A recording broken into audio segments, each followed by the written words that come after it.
K Shivaram Kannada ಚಿತ್ರರಂಗದ ಹಿರಿಯ ನಟ ರಾಜಕಾರಣಿ ಇವರು ನಿಧನ ಹೊಂದಿದ್ದಾರೆ ಎನ್ನುವಂಥದ್ದು ಗೊತ್ತಾಗ್ತಾ ಇದೆ.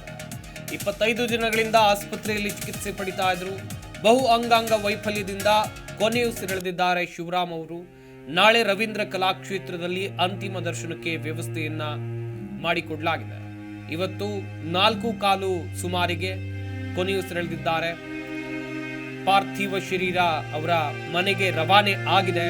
ನಾಳೆ ಬೆಳಗ್ಗೆ 7 ಗಂಟೆಯಿಂದ ಮಧ್ಯಾಹ್ನ 3 ಗಂಟೆವರೆಗೂ ಬೆಂಗಳೂರಿನ ರವೀಂದ್ರ ಕಲಾಕ್ಷೇತ್ರದಲ್ಲಿ ಅಂತಿಮ ದರ್ಶನಕ್ಕೆ ಎಲ್ಲಾ ವ್ಯವಸ್ಥೆಯನ್ನ ಮಾಡಿಕೊಳ್ಳಲಾಗಿದೆ. ಅಂತ್ಯ ಸಂಸ್ಕಾರದಲ್ಲಿ ಸಾಕಷ್ಟು ಜನ ಭಾಗಿಯಾಗುವಂತ ನಿರೀಕ್ಷೆ ಇದೆ. ಸಾಕಷ್ಟು ದಿನಗಳಿಂದ ಅವರು ಆಸ್ಪತ್ರೆಯಲ್ಲಿ ಚಿಕಿತ್ಸೆಯನ್ನ ಪಡಿತಾ ಇದ್ರು. 71 ವರ್ಷ ವಯಸ್ಸಾಗಿತ್ತು ಕೆ ಶಿವರಾಮ್ ಅವರಿಗೆ. ಫೆಬ್ರವರಿ 3ನೇ ತಾರೀಕಿಂದ ಅವರು ಆಸ್ಪತ್ರೆಯಲ್ಲಿ ಚಿಕಿತ್ಸೆಯನ್ನ ಪಡಿತಾ ಇದ್ರು. ಬಿಪಿ ಏರುಪೇರಾದ ಕಾರಣ ಆಸ್ಪತ್ರೆಗೆ ದಾಖಲಾಗಿದ್ರು ಕೆ ಶಿವರಾಮ್. ಅನಂತರ ಹೃದಯಾಘಾತ ಸಂಭವಿಸಿತ್ತು. ಇವತ್ತು ಮತ್ತೆ ಹಾರ್ಟ್ ಅಟ್ಯಾಕ್ ಆಗಿದೆ. ಅಂತಿಮವಾಗಿ ಚಿಕಿತ್ಸೆ ಫಲಕಾರಿಯಾಗದೆ ಶಿವರಾಮ್ ಅವರು ಸಾವನ್ನಪ್ಪಿದ್ದಾರೆ ಎನ್ನುವಂಥದ್ದು ಗೊತ್ತಾಗ್ತಾ ಇದೆ. ಸ್ಯಾಂಡಲ್ವುಡ್ನ ಹಿರಿಯ ನಟ, ರಾಜಕಾರಣಿಯೂ ಹೌದು. ಕೆ ಶಿವರಾಮ್ ಅವರು ಇನ್ನಿಲ್ಲ ಎನ್ನುವಂತ ಸುದ್ದಿ ತಿಳಿದು ಸಾಕಷ್ಟು ಜನರು ಬೇಸರವನ್ನ ವ್ಯಕ್ತಪಡಿಸಿದ್ದಾರೆ. ಕೆ ಶಿವರಾಮ್ ಅವರು 1953ರ ಏಪ್ರಿಲ್ 6ರಂದು ರಾಮನಗರ ಜಿಲ್ಲೆಯ ಉರಗಹಳ್ಳಿಯಲ್ಲಿ ಜನಿಸಿದ್ರು. ಪ್ರಾಥಮಿಕ ಶಿಕ್ಷಣವನ್ನ ತಮ್ಮ ಹಳ್ಳಿಯಲ್ಲೇ ಮುಗಿಸಿದ್ರು. ಬೆಂಗಳೂರಿನ ಮಲ್ಲೇಶ್ವರದ ಸರ್ಕಾರಿ ಶಾಲೆಯಲ್ಲಿ ಪ್ರೌಢ ಶಿಕ್ಷಣವನ್ನು ಕೂಡ ಕೆ ಶಿವರಾಮ್ ಅವರು ಪಡೆದಿದ್ರು. ವಿವಿಪುರದ ಕಲಾ ಮತ್ತು ವಾಣಿಜ್ಯ ಕಾಲೇಜಿನಲ್ಲಿ ಡಿಗ್ರಿ ಮುಗಿಸಿದ್ರು ಶಿವರಾಮ್ ಅವರು. ನಂತರ 1982ರಲ್ಲಿ ಮೈಸೂರು ಯೂನಿವರ್ಸಿಟಿಯಿಂದ ಇತಿಹಾಸ ವಿಷಯದಲ್ಲಿ ಹಿಸ್ಟರಿಯಲ್ಲಿ MA ಕೂಡ ಮಾಡಿದ್ರು. 1985ರಲ್ಲಿ KS ಪರೀಕ್ಷೆ ಬರೆದು ಉತ್ತೀರ್ಣರಾದರು. ನಂತರ ಕನ್ನಡ ಭಾಷೆಯಲ್ಲೇ IAS ಪರೀಕ್ಷೆ ಬರೆದು ಉತ್ತೀರ್ಣರಾದಂಥ ಭಾರತದ ಮೊದಲ ವ್ಯಕ್ತಿ ಎಂಬ ಹೆಗ್ಗಳಿಕೆಗೂ ಕೂಡ ಕೆ ಶಿವರಾಮ್ ಅವರು ಪಾತ್ರವಾಗಿದ್ರು. ಇವತ್ತು 4 ಗಂಟೆ 15 ನಿಮಿಷಕ್ಕೆ ಅವರು ನಿಧನರಾಗಿದ್ದಾರೆ ಎನ್ನುವಂತ ಸುದ್ದಿ ಗೊತ್ತಾಗಿದೆ.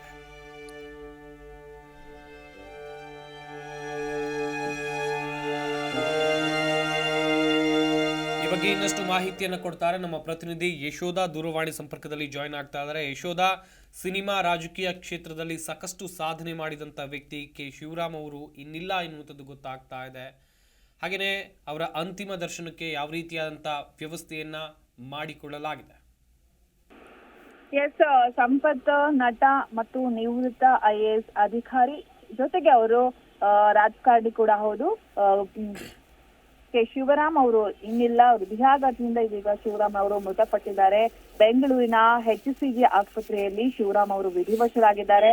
ಮೋದಿ ರಸ್ತೆಯ ಸ್ವಗೃಹದಲ್ಲಿ ನಾಳೆ ಬೆಳಗ್ಗೆ ಈಗ ಸಿಕ್ಕಿರೋ ಮಾಹಿತಿಯ ಪ್ರಕಾರ, ಅವರ ಅಳಿಯ ಪ್ರದೀಪ್ ಅವರು ಹೇಳಿದ ಮಾಹಿತಿಯ ಪ್ರಕಾರ ಬೆಳಗ್ಗೆ 7 ಗಂಟೆ ನಂತರ ಸಾರ್ವಜನಿಕರಿಗೆ ದರ್ಶನಕ್ಕೆ ವ್ಯವಸ್ಥೆಯನ್ನ ಮಾಡಲಾಗುತ್ತೆ. ದರ್ಶನಕ್ಕೆ ಅವಕಾಶ ಇರುತ್ತೆ ಅಂತ ಹೇಳಲಾಗ್ತಿದೆ. ಅದರ ಜೊತೆಗೆ ಅವರ ಪತ್ನಿ ಇವತ್ತು ಮಲೆಮಹದೇಶ್ವರ ದೇವಸ್ಥಾನಕ್ಕೆ ಹೋದ ಹಿನ್ನೆಲೆ ಅವರು ಬಂದ ಬಳಿಕ ಏನೇನ್ ಮಾಡ್ಬೇಕು, ಅದನ್ನ ಎಲ್ಲಿ ಅವರನ್ನ ಅಂತಿಮವಾಗಿ ಕಾರ್ಯಗಳನ್ನ ಮಾಡ್ಬೇಕು ಅನ್ನೋದಕ್ಕೆ ಸಂಬಂಧಪಟ್ಟಂತೆ ಅವರನ್ನ ವಿಚಾರಿಸಿ ನಂತರದಲ್ಲಿ ನಾವು ತಿಳಿಸ್ತೀವಿ ಅಂತ ಹೇಳಿ ಅವರ ಅಳಿಯ ಕೂಡ ಈಗ ಮಾಹಿತಿಯನ್ನ ಕೊಟ್ಟಿರುವಂತದ್ದು ಇಲ್ಲಿ ಗಮನಿಸಬಹುದು. ಸಿನಿಮಾ ಅಂತ ಬಂದ ತಕ್ಷಣ ಶಿವರಾಮ್ ಅವ್ರಿಗೆ ಬಹಳ ಇಷ್ಟ. ಸಿನಿಮಾ ರಂಗದಲ್ಲಿ ಏನಾದ್ರು ಒಂದು ಹೆಸರು ಮಾಡ್ಬೇಕು ಅಂತ ಹೇಳಿ ಹಲವಾರು ಸಿನಿಮಾಗಳನ್ನು ಕೊಟ್ಟರು. ಒಳ್ಳೊಳ್ಳೆ ಹಾಡುಗಳನ್ನ ಇಂಡಸ್ಟ್ರಿಗೆ ಕೊಟ್ಟಿದ್ದಾರೆ. ಜೊತೆಗೆ ಕನ್ನಡದಲ್ಲಿ ಮೊದಲ ಬಾರಿ IAS ಎಕ್ಸಾಮ್ ಅನ್ನ ಬರೆದು ಪಾಸ್ ಆದಂತ ಹೆಗ್ಗಳಿಕೆ ಕೂಡ ಇವರಿಗೆ ಇರುವಂತದ್ದು. 2013ರಲ್ಲಿ IAS ಹುದ್ದೆಗೆ ರಾಜೀನಾಮೆಯನ್ನ ಕೂಡ ಕೊಡ್ತಾರೆ. ಹಲವು ಜಿಲ್ಲೆಗಳಲ್ಲಿ ಅದ್ಭುತವಾಗಿ ಕೆಲಸವನ್ನ, ಜಿಲ್ಲಾಧಿಕಾರಿಯಾಗಿ ಅದ್ಭುತವಾಗಿ ಕೆಲಸವನ್ನ ಕೂಡ ಮಾಡಿ ಒಂದು ಒಳ್ಳೆಯ ಹೆಸರನ್ನ ಪಡ್ಕೊಂಡಂತಹ ಅಧಿಕಾರಿ ಅಂತಾನೂ ಕೂಡ ಹೇಳಬಹುದು. ಇವರು 1953ರಲ್ಲಿ ರಾಮನಗರದ ಬಿಡಲಿ ಜನಿಸ್ತಾರೆ. 1993ರಲ್ಲಿ ಸಿನಿಮಾ ರಂಗಕ್ಕೆ ಎಂಟ್ರಿಯನ್ನ ಕೂಡ ಕೊಟ್ಟಿದ್ರು ಶಿವರಾಮ್ ಅವರು. ಅವರನ್ನ ನೆನಪು ಮಾಡ್ಕೊಳ್ಳೋದಾದ್ರೆ, ಜೊತೆಗೆ ಬಾನಲ್ಲೆ ಮಧುಚಂದ್ರಕ್ಕೆ ಸಿನಿಮಾ ಸೂಪರ್ ಡೂಪರ್ ಹಿಟ್ ಆಗ್ಬಿಟ್ಟಿತ್ತು. ಅದರಲ್ಲಿರುವಂತಹ ಹಾಡುಗಳು ಎವರ್ ಗ್ರೀನ್ ಅಂತಾನೆ ಹೇಳ್ಬೋದು. ಇವತ್ತಿಗೂ ಕೂಡ ಕೇಳ್ತಾ ಇದ್ರೆ ಮತ್ತೆ ಮತ್ತೆ ಕೇಳೋಣ ಅನ್ನೋ ರೀತಿಯ ಇಂಪಾದ ಸಾಂಗ್ ಗಳನ್ನ ಕೊಟ್ಟಂತವರು. ಜೊತೆಗೆ ವಸಂತ ಕಾವ್ಯ, ಖಳನಾಯಕ, ಪ್ರತಿಭಟನೆ, ಸಾಂಗ್ಲಿಯಾನ 3, ಟೈಗರ್ ಚಿತ್ರಗಳಲ್ಲಿ ನಟಿಸಿದ್ರು. ಅದರ ಜೊತೆಗೆ ರಾಜಕೀಯದಲ್ಲೂ ಕೂಡ ಹಲವಾರು ರೀತಿಯಲ್ಲಿ ಸೇವೆನ ಗೈದವರು. ಕಳೆದ 25 ದಿನಗಳಿಂದ ಅವರ ಬಿಪಿಯಲ್ಲಿ ಏನೋ ಒಂದು ಏರುಪೇರಾಯ್ತು ಅಂತ ಹೇಳಿ ಅವರನ್ನ ಆಸ್ಪತ್ರೆಗೆ ದಾಖಲು ಮಾಡಲಾಗುತ್ತೆ. ಅದಾದ ಬಳಿಕ ನಿನ್ನೆ ಅವರಿಗೆ ಒಂದು ಹೃದಯಾಘಾತ ಆಗುತ್ತೆ. ಅದಾದ ಬಳಿಕ ಇವತ್ತಿನವರೆಗೂ ಕೂಡ ನಿರಂತರವಾಗಿ ಅವರಿಗೆ ಚಿಕಿತ್ಸೆ ಆಗ್ತಾನೆ ಬಂತು. ಆದ್ರೆ ಚಿಕಿತ್ಸೆಗೆ ಸ್ಪಂದಿಸದೆ ಇವತ್ತು ನಮ್ಮನ್ನೆಲ್ಲ ಬಿಟ್ಟು ತೆರಳಿದ್ದಾರೆ ಶಿವರಾಮ್ ಅವರು. ಬಟ್ ದೊಡ್ಡ ಗ್ರೇಟ್ ಲಾಸ್ ಅಂತಾನೆ ಹೇಳಬಹುದು. ಯಾರು ಕೂಡ ಅಂದುಕೊಂಡಿರ್ಲಿಲ್ಲ. ತುಂಬಾನೇ ಸ್ಟ್ರಾಂಗ್ ಆಗಿದ್ರು, ತುಂಬಾನೇ ಚೆನ್ನಾಗಿದ್ರು. 71 ವರ್ಷ ಆಗಿದೆ ಅಂತ ಯಾರು ಕೂಡ ಹೇಳೋದಕ್ಕಾಗ್ತಿರ್ಲಿಲ್ಲ. ಆ ರೀತಿದಂತ ವ್ಯಕ್ತಿ ಇವತ್ತು ನಮ್ಮನ್ನ ಅಗಲಿದ್ದಾರೆ. ಆದ್ರೆ ಅವರು ನಟನೆ ಆಗಿರ್ಬೋದು, ಕಲೆ ಆಗಿರ್ಬೋದು, ರಾಜಕೀಯ ಆಗಿರ್ಬೋದು, ಮತ್ತೆ ಅವರು ಅಧಿಕಾರಿಯಾಗಿ ಒಂದು ಸಮಾಜಕ್ಕೆ ಒಳ್ಳೆಯ ಕೆಲಸವನ್ನ ಮಾಡಿದಂತಹ ಒಂದು ವ್ಯಕ್ತಿಯನ್ನ ನಾವು ಕಳ್ಕೊಂಡಿರೋದು ನಿಜಕ್ಕೂ ದೊಡ್ಡ ಲಾಸ್ ಅಂತಾನೆ ಹೇಳಬಹುದು. ಸಂಪತ್,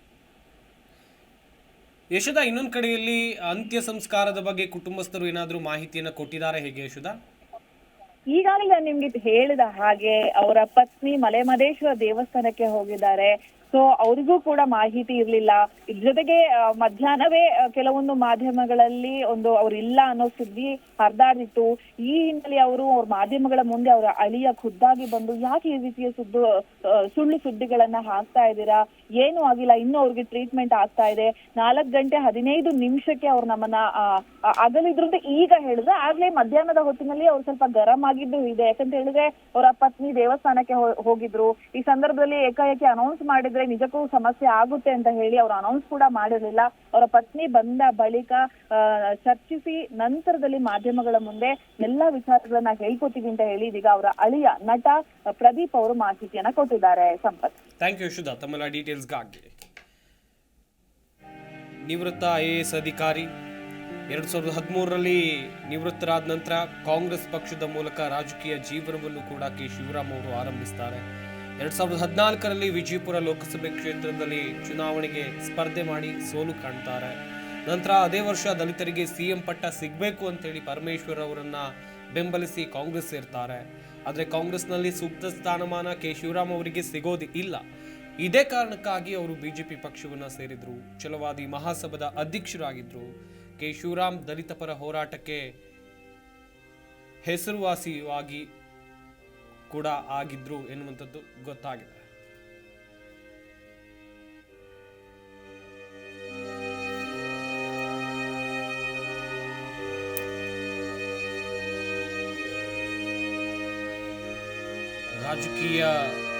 ರಾಜಕೀಯ ರಂಗದಲ್ಲೂ ಕೂಡ ಗುರುತಿಸಿಕೊಂಡಿದ್ರು. ಅಷ್ಟೇ ಅಲ್ಲ, ಸಿನಿಮಾ ರಂಗದಲ್ಲೂ ಕೂಡ ಗುರುತಿಸಿಕೊಂಡಿದ್ರು. 1993ರಲ್ಲಿ ತೆರೆ ಕಂಡಂತ ನಾಗತಿಹಳ್ಳಿ ಚಂದ್ರಶೇಖರ್ ನಿರ್ದೇಶನದ ಬಾನಲ್ಲೇ ಮಧುಚಂದ್ರಕ್ಕೆ ಸಿನಿಮಾ ಮೂಲಕ ಕೆ ಶಿವರಾಮ್ ಅವರು ಕನ್ನಡ ಚಿತ್ರರಂಗವನ್ನು ಪ್ರವೇಶ ಮಾಡ್ತಾರೆ. ನಂತರ ವಸಂತ ಕಾವ್ಯ, ಸಾಂಗ್ಲಿಯಾನ ಪಾರ್ಟ್ 3, ಪ್ರತಿಭಟನೆ, ಖಳನಾಯಕ, ಯಾರಿಗೆ ಬೇಡ ದುಡ್ಡು, ಗೇಮ್ ಫಾರ್ ಲವ್, ನಾಗ, ಓ ಪ್ರೇಮ ದೇವತೆ ಸೇರಿದಂತೆ ಹಲವು ಸಿನಿಮಾಗಳಲ್ಲಿ ಅಭಿನಯಿಸಿದ್ದಾರೆ. ನಿವೃತ್ತ IAS ಅಧಿಕಾರಿ ಕೂಡ ಹೌದು.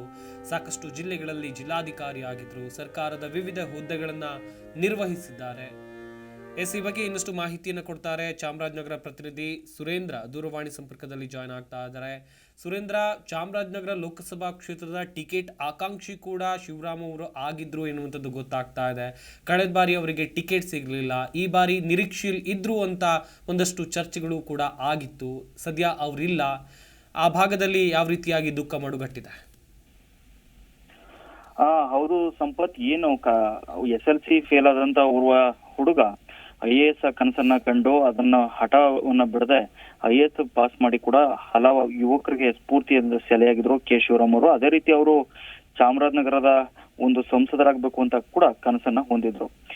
2019 ಹಾಗೂ ಈಗಿನ ಚುನಾವಣೆಯಲ್ಲೂ ಕೂಡ ಚಾಮರಾಜನಗರ ಲೋಕಸಭಾ ಕ್ಷೇತ್ರದಿಂದ ಬಿಜೆಪಿ ಟಿಕೆಟ್ ನ ಪ್ರಬಲ ಆಕಾಂಕ್ಷಿಯಾಗಿ ಕೆ ಶಿವರಾಮ್ ಅವರು ಗುರುತಿಸಿಕೊಂಡಿದ್ರು.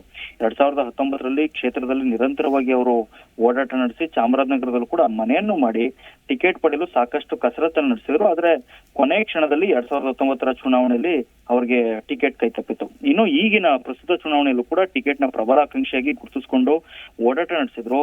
ಈ ನಡುವೆ ಅವರಿಗೆ ಆರೋಗ್ಯ ಹದಗೆಟ್ಟಿದ್ರು ಕೂಡ ಮುಖಂಡರ ಜೊತೆ ನಿರಂತರ ಫೋನ್ ಸಂಪರ್ಕ ಇಟ್ಕೊಂಡಿದ್ರು. IAS ಅಧಿಕಾರಿ ಆಗುವ ಕನಸು ಹಾಗೂ ಸಿನಿಮಾ ಹೀರೋ ಆಗುವ ಕನಸು ಈಡೇರಿದ್ರು ಕೂಡ ಅವರ ಸಂಸದನಾಗುವ ಕನಸು ಮಾತ್ರ ಹಾಗೆ ಉಳಿದಿದೆ ಅಂತಾನೆ ಹೇಳ್ಬೋದಾಗಿದೆ. ಇನ್ನು ಚಾಮರಾಜನಗರ ಜಿಲ್ಲೆಯಲ್ಲೂ ಕೂಡ ಛಲವಾದಿ ಮಹಾಸಭಾ ಸಂಘಟನೆ ಮೂಲಕ ಹಲವಾರು ಅವರ ದಲಿತ ಸಮುದಾಯದ ಎಲ್ಲಾ ಸಂಘಟನೆಯನ್ನು ಕೂಡ ಮಾಡಿದ್ರು. ಇಲ್ಲೂ ಕೂಡ ಅಪಾರವಾದಂತ ಅಭಿಮಾನಿ ಬಳಗ ಇದ್ದಾರೆ. ಇನ್ನೇನು 8 ಗಂಟೆ ಸುಮಾರಿಗೆ ಚಾಮರಾಜನಗರ ಜಿಲ್ಲಾ ಕೇಂದ್ರದಲ್ಲಿ ದಲಿತ ಸಂಘಟನೆಗಳು ಹಾಗೂ ಪ್ರಗತಿಪರ ಸಂಘಟನೆಗಳು ಅಗಲಿದ ಕೆ ಶಿವರಾಮ್ ಅವರಿಗೆ ಒಂದು ಶ್ರದ್ಧಾಂಜಲಿ ಸಭೆಯನ್ನು ಕೂಡ ಹಮ್ಮಿಕೊಂಡಿದ್ದಾರೆ. ಸಂಪತ್. ಥ್ಯಾಂಕ್ ಯು ಸುರೇಂದ್ರ ತಮ್ಮೆಲ್ಲ ಡೀಟೇಲ್ಸ್ಗಾಗಿ.